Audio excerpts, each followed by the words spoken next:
Hello, everyone. I never thought I'd be the type of guy writing something like this, but life has a funny way of pushing you into corners you never expected. Corners where you don't know if you're crazy, or if you're the only one seeing things clearly. This all began 6 months ago. Her name is Emma, 28 years old. Brilliant, stubborn, the kind of woman who could command a room without trying. I met her at a small art gallery opening. She was standing in front of a painting, a stormy seascape, and I remember thinking her expression matched it. Intense, deep, unreadable. We talked, we clicked, and in less than 2 years, I was down on one knee. The ring wasn't just any ring. It was my grandmother's, a diamond worth a fortune, not just in dollars, but in history. A family heirloom that had survived a war, an immigration, and 3 generations of marriages. When I slipped it on her finger, Emma's eyes welled up with tears. She whispered, "I'll never take it off." But promises, as I've learned, can vanish faster than diamonds. We threw an engagement party a week later. Nothing crazy, just close friends, family, food, laughter, fairy lights strung in the backyard. Emma was radiant. She had this glow that made people stop and stare. My mother told me she looked like she had been born into our family, like the ring had chosen her. Halfway through the night, I noticed her twisting the ring, absent-mindedly spinning it around her finger, sliding it up and down. I leaned in and whispered, "Careful, you'll fling it into the grass." She laughed, kissed my cheek, told me I worried too much. But an hour later, after guests started leaving, after the laughter turned into Yonsimmer, gasped, "The ring," she whispered. "It's gone." Her left hand was bare. We tore apart the yard, checked between floorboards on the patio, dug through the trash bags we had tied up. My mother even went through the sink pipes in case. Emma had taken it off while washing her hands. Nothing gone. And in that instant, something shifted inside me. A seed of doubt, tiny but sharp, rooting itself in my chest. Emma cried. She kept saying she didn't know how it slipped off, that she'd never forgive herself. I held her, told her it was just a ring. But in my head, my grandmother's voice echoed. "This ring carries promises, not just stones."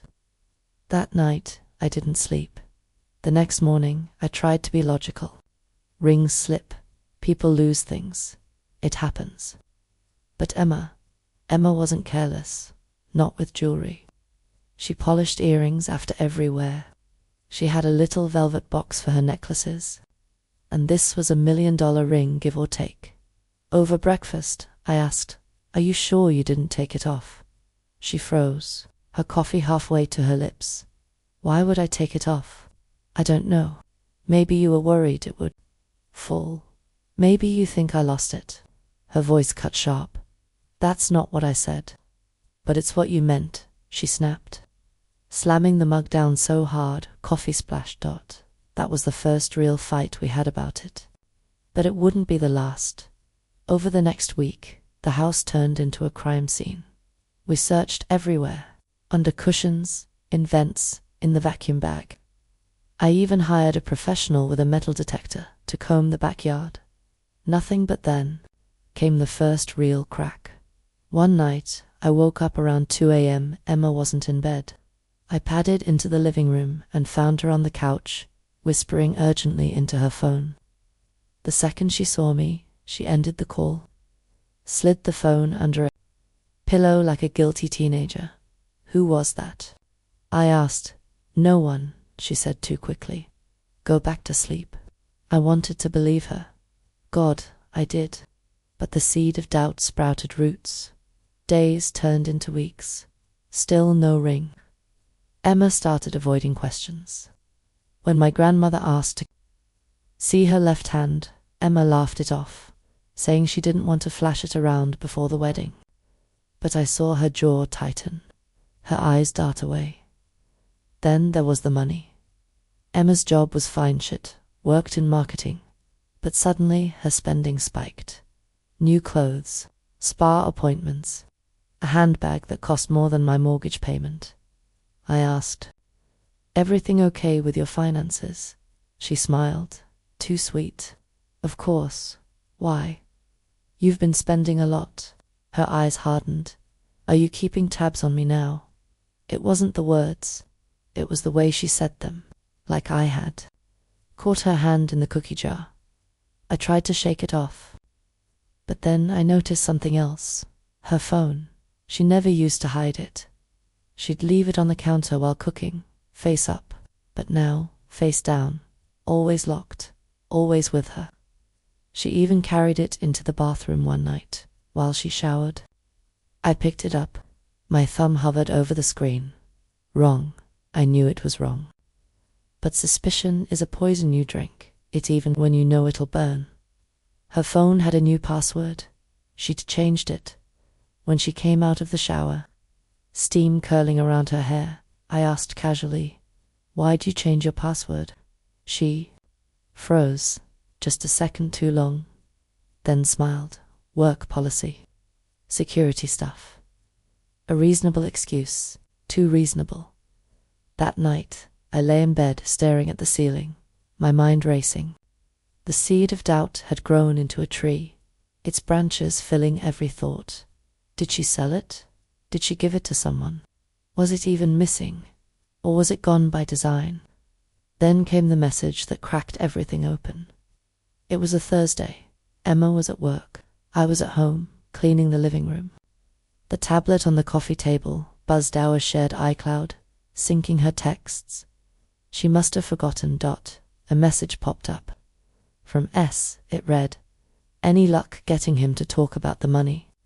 My chest tightened. My hands shook as the next message appeared. Emma's reply, "Not yet. He's avoiding it. But don't worry, I'll get him to agree before the wedding." I felt the world tilt. My vision tunneled. I scrolled back. Months of messages, strategies. Her mother coaching her on how to talk to me. Don't be aggressive. Make it about the future. Cry a little if you have to. He'll feel guilty. Once he pays, you're free. Free. That word burned. Emma had never lost the ring. The ring was never the point. The plan was bigger, colder. She wanted money, my money. The heirloom was leverage. The marriage was theatre. Night. She came home all smiles, kissed me, asked about dinner. I stared at her and thought, "Who are you?" But I said nothing, because by then the doubt wasn't just suspicion. It was certainty, and certainty needed evidence. I didn't confront her. Not yet. Confrontation meant denial, tears, promises. I didn't want noise. I wanted truth, so I played the long game. I documented everything. Screenshots of messages, notes on her spending, dates and times she whispered into her phone. Then I called a lawyer, Frank, a nonsense man who didn't flinch when I laid it all out. "Don't accuse," he said. "Collect. The ring is the hook, but the money is the net. She's planning a con. You need to let her think she's winning." So I did. One evening, over dinner, I sighed dramatically. "I've been thinking about what you said, about your debts, about our future. You're right. I don't want that hanging over us. I'll pay it off." Her eyes widened. She blinked fast, like she'd just won the lottery. Tears welled. She hugged me, whispered, "You're the most generous man I've ever met." Then she called her mum, right there, in front of me. I could hear her mother's triumphant squeal through the phone. The fish had taken the bait, but I added one condition. "I don't want to just wire the money. This is too big. I want to do it properly. A celebration. Dinner with both our families. I'll present the check then, a symbol of us starting fresh." Her joy was instant. Too instant. She thought she had won. The night of the dinner, I invited her parents, my parents, close friends. A perfect stage. After the main course, I stood, raised an envelope, As you all know, Emma and I are starting a life together. Tonight, I want to lift a burden from her. As my gift, I'm paying off her debts. Gasps, applause. Emma's mother beamed. Emma squeezed my hand. I opened the envelope, but instead of a check, I slid a blown-up screenshot onto the table. A text. Once he pays them off, I'm gone. Silence. Emma's face drained of color. Her mother's smile cracked. My parents stared in horror. I laid down another stack, printouts of every message, every plan, every manipulation. This was never a wedding, I said calmly. It was a con. Emma stammered, sobbed, begged. It's not what it looks like. It's exactly what it looks like. I cut in. I stood. My parents followed. We left them sitting in their wreckage. The fallout was nuclear. Emma blew up my phone with voicemails, crying, screaming, bargaining. I blocked her. Her mother tried damage control. Too late. My lawyer had already looped in the insurance company about the ring, flagged the attempted fraud, and protected every asset I owned. Emma lost everything. The wedding, the money, the future she thought she could steal. Me. I lost an illusion. A woman I thought I knew. A promise I thought was real. But I still had my ring. My family's ring. Because the truth, Emma hadn't lost it. She had pawned it. My lawyer traced the transaction, tied it to her, and had it returned as part of the fraud case. Now it sits in a safe, not on a finger. Not yet. Because next time, if there is a next time, I'll be damn sure the promise matches the stone.